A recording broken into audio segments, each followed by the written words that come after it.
ECU Athletics and U.S. Cellular present The Jeff Lebo Show. The Jeff Lebo Show is brought to you by U.S. Cellular, the official wireless provider of the ECU Pirates. And now, in his 25th year, the voice of the Pirates, Jeff Charles. Hello, everyone, and welcome into the Jeff Lebo Show. I'm Billy Weaver sitting in for Jeff Charles. Coach Lebo will join us in just a moment. A pair of home games on tap this week. We'll have highlights from both as the Pirates mounted a furious comeback against Campbell, only to fall short in overtime on Wednesday night. ECU looked to bounce back Saturday against the battling Bishops of North Carolina Wesleyan. We'll also catch up with Heather Macy's Lady Pirates as they hit the road to take on George Mason in search of their 10th win of the season. Strength and conditioning coach Jeff Connors takes on offensive lineman Jimmy Booth. We'll show you how the Greenville native fared in this week's Camp Connors. We'll also look ahead to the Pirates Conference USA opener at Memphis. So hang in there with us. Jeff Lebo joins me right after this. We'll be right back with more of the Jeff Lebo Show, presented by U.S. Cellular and sponsored in part by BB&T, sharing knowledge for a brighter direction, and by Pizza Hut's $10 pizza. The Jeff Lebo Show continues with sponsorship by Suddenlink. Bundle and save with Suddenlink. Call 1-877-807-3806 today. And by Coke Zero. Every sip of Coke Zero is like a game-winning shot for your taste buds.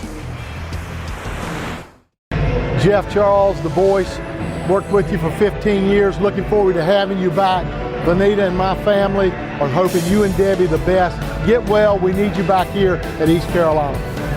Welcome back into the Jeff Lebo Show, everyone. Jeff Lebo joining us. And, Coach, I know Jeff Charles has been on everyone's mind. You actually had a chance to go and visit Jeff Charles at his home, and I heard him on the radio say that that was a big deal for him to be able to kind of break the monotony of the medical treatments, to be able to talk some sports and especially Pirate basketball. Well, he's a tough guy. He's going through a tough time, and I got a chance to go over and spend about an hour and a half with him at home. He looks great. He's trying to get a little bit stronger each and every day. He's got a long fight in front of him, but we just went and talked bowls and football, and we talked basketball and kind of took his mind off what he'd been through and what he's about to go through. But he's really looking great and really excited about getting back here soon and giving you a little break from doing this. Yeah, getting rid of the JV team, that's for sure. Now, speaking of fights, you were definitely in a fight with the Campbell Camels here on Wednesday night. Talk about that a little bit. You knew you were going to be in a fight. They gave you a fight last year. Well, they did, and they beat us last year. I thought we'd be more ready to play, to be honest with you, Billy. I mean, I didn't think we came out with the enthusiasm, the juice, and they did. And they were just getting back healthy. They've had their best player, Darren White's been hurt, hasn't played in 4 or 5 games, and he's one of the leading scorers in the country. And we did not execute very well defensively. Did not play very well for 34 minutes. Played pretty good in 6. Proud of the group for being able to come back. We took the lead late in the game, but too many defensive breakdowns, too many missed shots. I think we go 0 of 18 before we hit one. We shoot 50% from the line. That's not going to beat many people, but still have a chance up 3 in overtime to win the game. And didn't have Miguel, obviously, with fouls or Maurice Kemp. But give them credit. I thought they played awfully well. I thought they beat us to loose balls. They were a little tougher than we were. We made a valiant effort at the end, but not good enough. It was a valiant effort by the ECU Pirates and what turned out to be a wild finish here at Minges Coliseum. Let's take you out to the court for these first half highlights. Coach Campbell gets out to a 4-0 lead. Darren White, you knew he was going to be a handful to start with. Well, not a good start by us. And, when you have the nation's, I think, 5th leading scorer, 6th leading scorer in the country, you can't let them get off to that kind of start here in your own building. Ty Armstrong makes it a 4-2 game with the jumper here, and then Campbell stretches the lead out to 8 points, and you're getting behind early. Well, we got behind early. We weren't sharp. We had some turnovers early that led to some easy baskets. Give them credit, though. I thought their inside guys shot the jumper outstanding to start the game.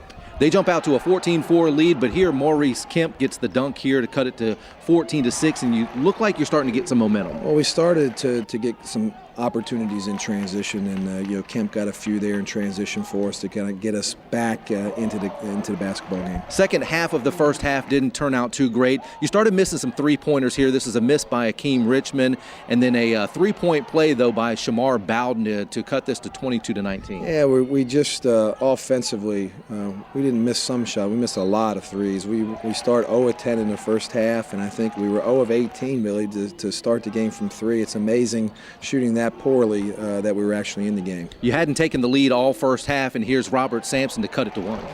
Well, I thought Robert was pretty active in the game. He finished around the rim. Still has struggled shooting the ball from the perimeter, but 5 of 5 inside the three-point line. Then a little bit of problems here. They're back-to-back baskets by Campbell with Harris and then Lee. Live ball turnovers. They had 9 steals in the first half that led to a lot of fast break opportunities in the first half. I think 12 points off of our turnovers in the first half. And there's Darren White again ending the first half on an 11-1 run for Campbell. Yeah, not the way we wanted to go into halftime. Second half, we start out, and it looks a lot better for East Carolina. It looks like you're going to start to get going here. Maurice Kemp, another dunk by Maurice. And Coach, you had to feel good about this. 10:59, it's late in the game, but the first three by Akeem Richmond finally falls. Finally, at the 10-minute mark, and with him, he can heat up real quick, and I think we're going to talk about him, his 6 three-point shots that he makes here in the last 10 minutes of the game. Speaking of which, Miguel Paul doing some good things, hits the three-pointer here to cut it to 68-60. You're getting some momentum. Maurice Kemp here gets it to go at 69-62. There's a turnover and a steal by Corvon Gaines, which leads to another Akeem Richmond 3 in 2:05, Coach, and this is a 4-point ball game. It was amazing how quickly we shaved into it, and really at that point, we tried to play without fouling at that point. We weren't trying to take as many gambles, but give them credit coming down the stretch. They made some key baskets when we had the momentum. They had some big plays there coming down the stretch, but we still had a chance to, and we did take the lead and just couldn't hang on to it. Yeah, Akeem Richmond hit a 3, and then Shamar Bowden hit a 3 to get your first lead of the game at 71-69. Of course, they score and send this into overtime tied at 71. Yeah, I thought when we finally got the lead, Billy, that we could get a stop and steal the game, actually. They played better. They deserved to win, but had a defensive communication breakdown on the last play of the game where there was a switch out and two of our guys went with theirs, and they got the easy layup. Going into overtime, you get the first basket of the overtime, and once again it's Maurice Kemp, but you don't have him for long. Don't have him for long. Had a quick foul in the game. Again, we were going to go to him exclusively coming down the stretch, which we have in a lot of games. We thought we had a matchup advantage at that spot, and again, a tough call for Maurice. Have him now on the bench. That was a big loss for our team. So Ty Armstrong's the guy you go to here. He gets a jumper. He gets a couple consecutive jumpers. He had 12 points, but only 2 rebounds on the evening. Yeah, and he's getting a little bit better offensively, I think, and getting more comfortable out on the floor. Again, he had a good night for us, scoring in double figures. I believe he had 12. The Pirates up 78-75 at one point, and then it looks like here the guys just kind of ran out of gas, and Campbell goes on a run here to kind of finish it out. Well, I had a couple of turnovers, and that led to dunks and layups at the other end that took the juice right out of us. So your final from Minges Coliseum, East Carolina falling 86-81 to the Camels of Campbell. We just didn't come up with stops. I feel like we played soft down low on the boards. We just offensive rebound after offensive rebound, no stops. We just played soft, me included. Yeah, we got off to a really slow start. We got a bad habit of doing that. We really need to stop that. You see what it gets us. But at the end, we fought hard. We was resilient, and we fought really hard. We just got to do it from the beginning of the game instead of trying to come back and fight hard at the end of the game. Well, Coach, in the post-game interviews, Akeem Richmond and both Maurice Kemp said it. They said, you know what, we cannot start out like this. The players know that. That's got to be good for a coach and a teacher to know that your players already know the problem and they're trying to fix it. Well, and I think you got to have leadership to do that. We need our seniors who've played a bunch, Miguel Paul, Maurice Kemp, Corvon Gaines, to take that by the horn and understand that we can't get behind. We've been behind a lot of games this year. We made great comebacks, but this one it's going to bite you in the tail at some point, and it did in this game. And we got to be more ready to play. We got to be ready to defend. We can't let things happen to us and then respond to it. We got to make things happen, and that starts in practice, and that starts with the mentality, and particularly from our seniors. And you've got to keep your seniors on the court. Of course, Miguel Paul, Maurice Kemp, those were big misses down at the end, because in the end of regulation, when you had a chance to actually win the game, a guy like Miguel Paul can create things and get that last second shot. Well, he can, and Maurice Kemp also. You got your two leading scorers that are sitting on the pine there, and we had some guys that aren't used to being in that situation in the game, but give them credit. They did the things that they needed to do. We had a couple of big turnovers at the end of the game that resulted in layups. The turnovers really were the story in the game, Billy. I mean, we turned it over a ton along with our poor shooting, and gave them a lot of live ball turnovers that resulted in layups on the other end. We'll talk more Pirate basketball, including a look at North Carolina Wesleyan, coming up after the break on the Jeff Lebo Show. The final stats from this week's game are brought to you by your Carolina Chevy dealers.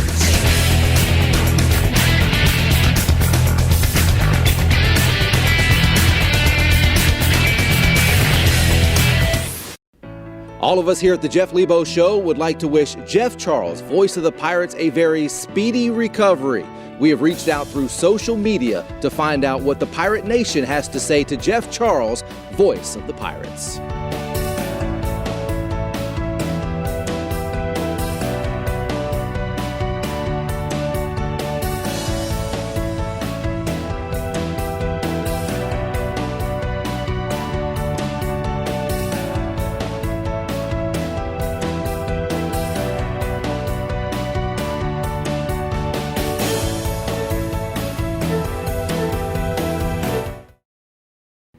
Welcome back into the Jeff Lebo Show, everyone. Coach, you had a nail biter, so to speak, here at Minges Coliseum on Wednesday night. You turn right around and you have to play North Carolina Wesleyan in what's the final non-conference game of the season. What were you expecting going into this one? Well, I'm hoping we're going to respond a little bit better than and start the game a little bit better than we did in our other games. And, we got to be able to put losses behind you. Lose in basketball, that happens. It was disappointing. It was frustrating for everybody, but we got to be able to learn from it, build upon it, and get better. That's our goal, is to get better every single day, and hopefully we can do that against Wesleyan. Let's go ahead and take you back out to Minges Coliseum, the third of 3 consecutive home games before the start of conference play, as the Pirates take on North Carolina Wesleyan.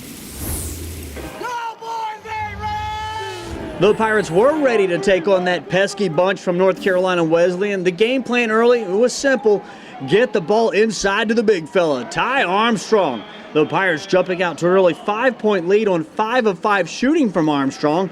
Number 5 finished the night with a career-best 14 points. The play of the night on this break provided by the senior Maurice Kemp, the Tomahawk Jam.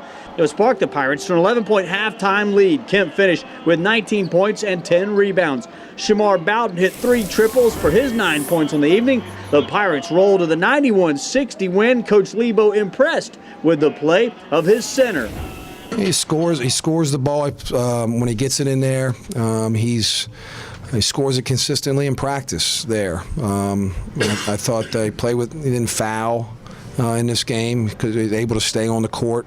He's getting more comfortable, and again, we're going to rely on him in conference play to be able to get us bucking in there. Things is coming to me. I feel like I still have a long way to go. Especially with the level of competition coming up next. But I feel like I'm prepared, I'm getting prepared, and I'll be ready when the time comes. We got to do a better job of the guards, just giving the ball up because he's so big and powerful and he can score. Sometimes we get to rushing and don't give him the ball and giving us touches, and that's going to be very big and key going in the conference with other bigs and other big teams in the conference. The final stats from this week's game are brought to you by your Carolina Chevy dealers.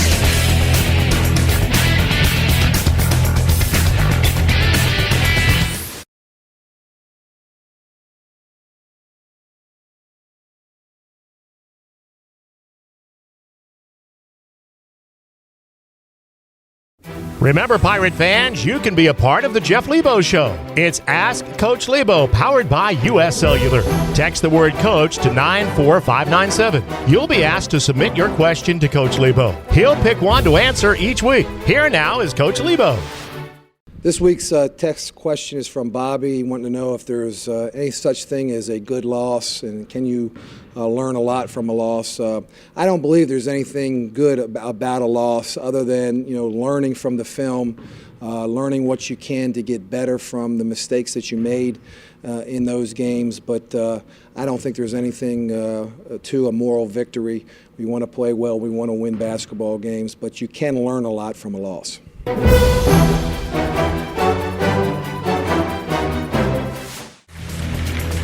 Time now for a look at ECU women's basketball.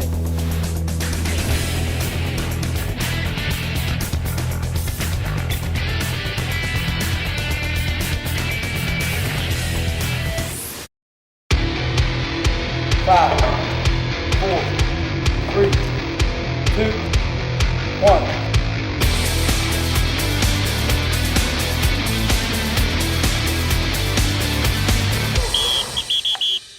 Today we're with local Greenville resident and offensive lineman Jimmy Booth.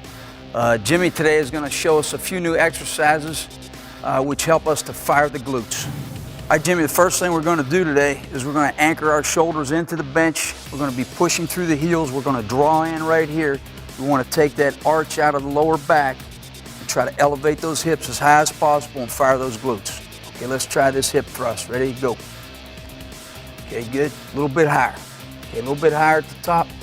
Squeeze it. A little bit slower now. Slower on the way down, slower on the way up. Big squeeze right there and hold. That's it.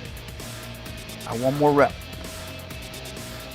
Good job. All right, now Jimmy's going to use light resistance. If we start using heavy resistance, we'll have to also place a pad around the bar. Okay, Jimmy, go ahead. Same exercise, nice and slow. Try to take the arch out of your back. That's it, good. Up, squeeze and hold now. Good job, way to fire those glutes. Okay, good job. The other thing that's very important about firing the glutes is we need that muscle group to concentrically contract to overcome inertia during the first part of the acceleration phase in a sprint. So the glutes are very important to being able to run fast, particularly through the acceleration phase. Okay, we're going to do a single leg movement this time. All right, Jimmy, go ahead. Nice and slow, elevate, hold that. Squeeze. Okay, back down slow. Okay, give me good angles right here. Ready, big push. Drive, good. One more time. That's it, hold, squeeze it, and back down slow, good. Okay, good job. So I've been here coaching Jimmy for quite a while now, and Jimmy actually is one of the strongest athletes we have on this football team. He's got a total of over 1,400 pounds for the power clean, the back squat, and the bench press. So this coming season, we're looking to light his hair on fire. We'll light his hair on fire on his face so we can get him on the field and he can get a lot of reps this coming season.